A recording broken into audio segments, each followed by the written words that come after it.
Welcome है आप सबका इजी लर्निंग विद की एक और नई वीडियो में। आज भी आपके लिए मैं एक टॉपिक लेके आई हूँ आर्टिकल राइटिंग के लिए, या फिर आप जिसे कॉम्पोजिशन भी कह सकते हैं। अगर आपके पास कोई टॉपिक आता है, आर्टिकल आता है लिखने के लिए एग्जाम में, तो आप कैसे उसे लिखेंगे और आपको किन बातों का ध्यान रखना है जिससे कि आपको फुल मार्क्स मिल सके, ये आज की क्लास में आपको बताऊंगी। तो बिना कोई देर करे चलिए स्टार्ट करते हैं।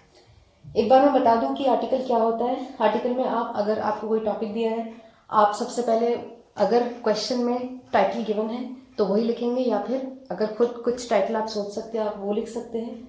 उसके बाद एक पर्टिकुलर कंटेंट आप से चलेंगे। सबसे पहले इंट्रोडक्शन उस टॉपिक के बारे में, फिर रिलेवेंट पॉइंट्स जो भी आप उसमें ऐड करना चाहते हैं, फिर एक एक्सप्रेशन होना चाहिए। मतलब एक तो आपकी जो राइटिंग है उसमें जो आप बातें लिखेंगे उसमें मेल जोल होना चाहिए। ये ना हो कि एक बात कुछ और है और दूसरी बात कुछ और एक और चीज़ आपको जो बात कहनी है अपनी वो ऑर्डर में कहनी है।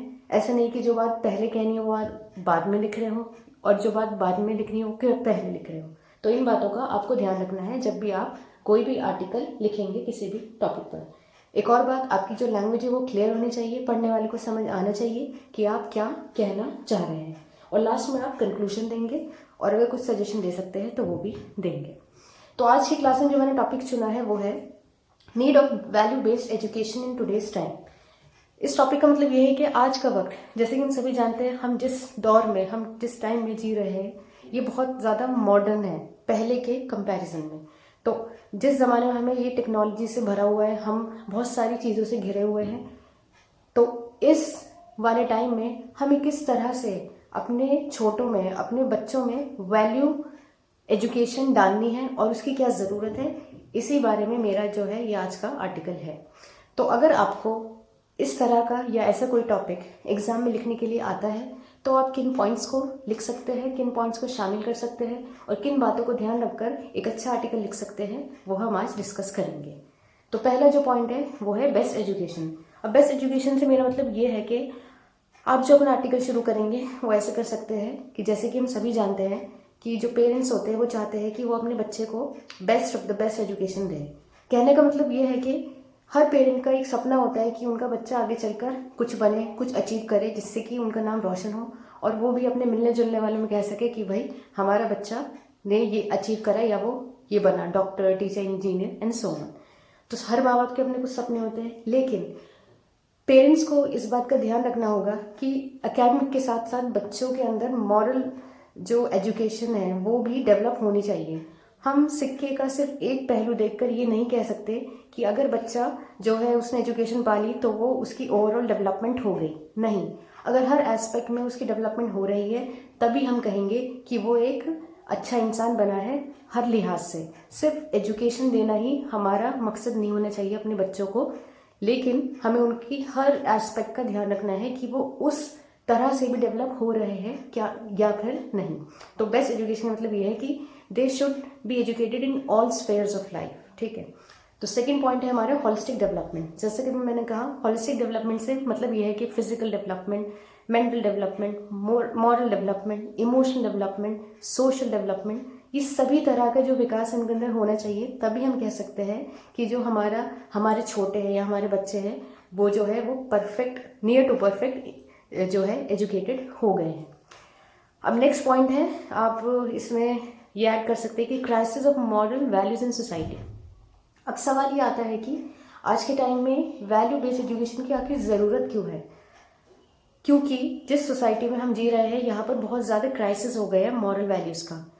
कहने का मतलब ये है कि मॉरल वैल्यूज़, जैसे कि हम सभी जानते हैं या हम लोग आजकल देख रहे हैं कि हमारे जो छोटे हैं उनके एटीट्यूड से पता चलता है कि बड़ों की भी जो रिस्पेक्ट है वो कहीं ना कहीं ख़त्म हो गई है या बहुत ज़्यादा कम हो गई है। उसका जो परसेंटेज है वो बहुत कम हो गया है। दूसरी चीज़, एक दूसरे के लिए जो प्यार था, जो भाईचारा था, जो ब्रदरहुड था, वो चीज़ आज देखने के लिए नहीं मिलती हमारे छोटे बच्चों में।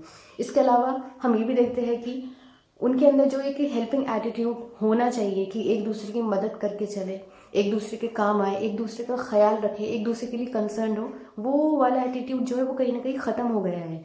तो यही चीज़ें है कि जो मॉरल वैल्यूज़ है बच्चों के अंदर से वो आज बिल्कुल ही ख़त्म होती दिख रही हैं। एक और चीज़ आपको पता है, टेक्नोलॉजी का ज़माना है। टेक्नोलॉजी, इसका मतलब आपस में बहुत ज़्यादा कंपटीशन बढ़ गया है। हर बच्चा, हर जो इंसान है वो खुद को best of the best prove करना चाहता है। और ये जो कंपटीशन की भावना है, ये जो सोच है, इसने क्या है, इसने आपस में नेगेटिविटी बढ़ा दी है। लोगों की जो सोच जो है वो नेगेटिव हो गई है और वो हर तरीका अपना रहे हैं सक्सेसफुल होने के लिए, बाय हुक और बाय क्रूक। मतलब उनको सही गलत के बीच बिल्कुल पहचान नहीं है। वो सिर्फ सक्सेसफुल होना चाहते हैं, कॉम्पीट करना चाहते हैं किसी भी कीमत पर। तो ये जो एटीट्यूड है ये सही नहीं है। तो इसीलिए हमें आज के टाइम में वैल्यू बेस्ड एजुकेशन की ज़रूरत है। अपने बच्चों को एजुकेट करने की ज़रूरत है एकेडमिक्स के अलावा। अब बात आती है, हम ये एजुकेशन देंगे कैसे। जैसे कि हम सभी जानते हैं कि अगर आप बच्चे का जो पहला स्कूल है वो होता है उसकी माँ, जो वो बातें घर से सीखता है। और जो दूसरा है वो है आपका इंस्टीट्यूशन, वो स्कूल जहाँ पर हम अपने बच्चों को एजुकेशन लेने भेजते हैं। तो स्कूल जो है, जैसे कि मैंने यहाँ लिखा है, it builds base for everything. School एक ऐसी जगह है जिसमें जो बच्चा है घर के बाद सबसे ज़्यादा, अगर हम कहें, वक्त उसका बीतता है, वो स्कूल ही वो जगह है। तो स्कूल में ही सबसे पहले वैल्यू बेस्ड एजुकेशन एटमॉस्फेयर बनना चाहिए, जिससे कि बच्चों में एकेडमिक्स के अलावा, पढ़ाई के अलावा, इस तरह की वैल्यूज़ को डेवलप किया जाए। ऐसे इंतज़ाम होने चाहिए स्कूल में, ऐसे टीचर्स का बिहेवियर होना चाहिए कि वो बच्चों के अंदर वैल्यू बेस्ड सिस्टम डाल सके। अब नेक्स्ट है जो पॉइंट मैंने लिखा है यहाँ पर, वो है what is the meaning of value based education. Value based education से हमारा आखिर मतलब क्या है, मकसद क्या है बच्चों को ये देने का। इसका मतलब ये है कि it means the overall personality development. मतलब ये कि जो डेवलपमेंट हो वो ओवरऑल हो। ये नहीं कि किसी एक एस्पेक्ट में हम ये कहते कि हाँ बच्चा डेवलप हो गया है, उसकी जो पर्सनैलिटी डेवलपमेंट है वो ओवरऑल होनी चाहिए।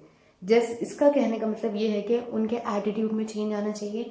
अगर सोच में नेगेटिविटी है, खराबी है कुछ, या फिर वो खुद को ही बेहतर समझते हैं, अपने आसपास वालों को खुद से कम समझते हैं, तो ये भी एक तरीके की नेगेटिव चीज़ है जो कि आगे चलकर उनको नुकसान पहुंचा सकती है।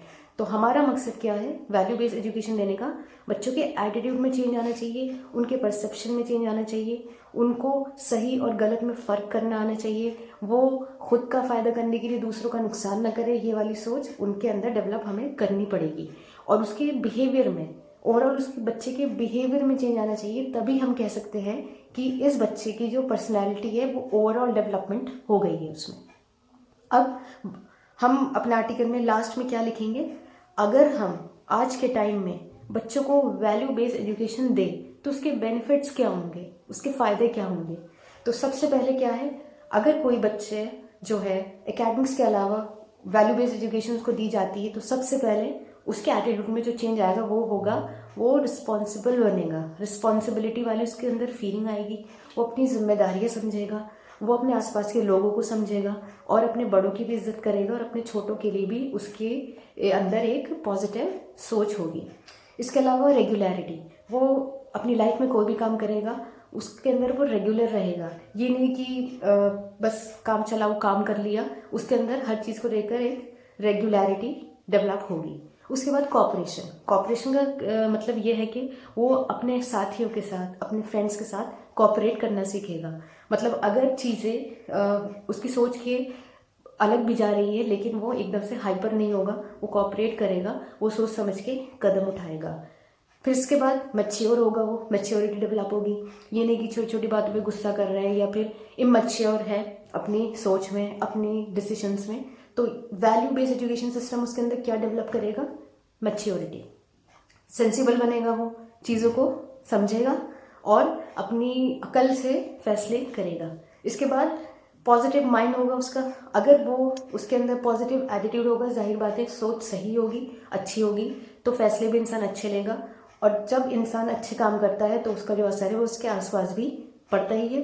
तो वो ना सिर्फ अपने लिए एक पॉजिटिव एनर्जी क्रिएट करेगा बल्कि अपने आसपास वालों के लिए भी एक अच्छा एटमॉस्फेयर बिल्ड करेगा। स्ट्रॉन्ग रिलेशंस, कहने का मतलब ये है कि वो चाहे अपने बड़ों के साथ उसके रिलेशन हो या फिर अपने छोटे के साथ, वो मजबूत होंगे। ये नहीं कि आज किसी से बात करी, दोस्ती करी और फिर अगले ही पर उसको तोड़ दी। मतलब रिलेशनशिप की वैल्यू वो समझेगा, वो उन्हें निभाने की कोशिश करेगा। फिर अगर किसी बच्चे में जो है हम वैल्यू बेस्ड एजुकेशन डालेंगे तो क्या होगा, इससे उसका फ्यूचर शेप होगा। वो समझ पाएगा कि what is the purpose of his और हर लाइफ, उसकी ज़िंदगी का आखिर मकसद क्या है, उसे लाइफ में करना क्या है। ये तो नहीं कि कहीं वो अपना टाइम वेस्ट कर रहा हो, उसे अपनी ज़िंदगी का मकसद समझना है, आखिर वो करना क्या चाहता है अपनी लाइफ में, वो सोचेगा और अपनी लाइफ को लेकर सही डिसीजन ले पाएगा। फिर अगर कोई इंसान अपनी लाइफ में सही डिसीजन ले सके तो हमें पता है उसका रिजल्ट क्या होगा, he will become a well balance individual. वो अपनी लाइफ में एक बैलेंस लाएगा, ये नहीं कि कभी इस कश्ती में पैर तो कभी उस कश्ती में पैर। अगर उसे लाइफ का पर्पस समझ आ गया तो वो अपने में ही एक वेल बैलेंस्ड इंडिविजुअल बन जाएगा।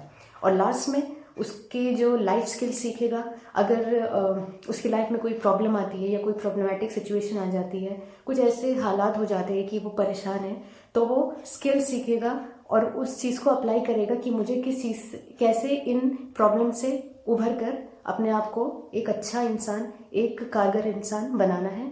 इन शॉर्ट कि वो अलग अलग तरह की सिचुएशंस को हैंडल करना सीखेगा और दूसरों को भी सिखाएगा और दूसरों के लिए एक एग्जाम प्रेजेंट कर सकेगा।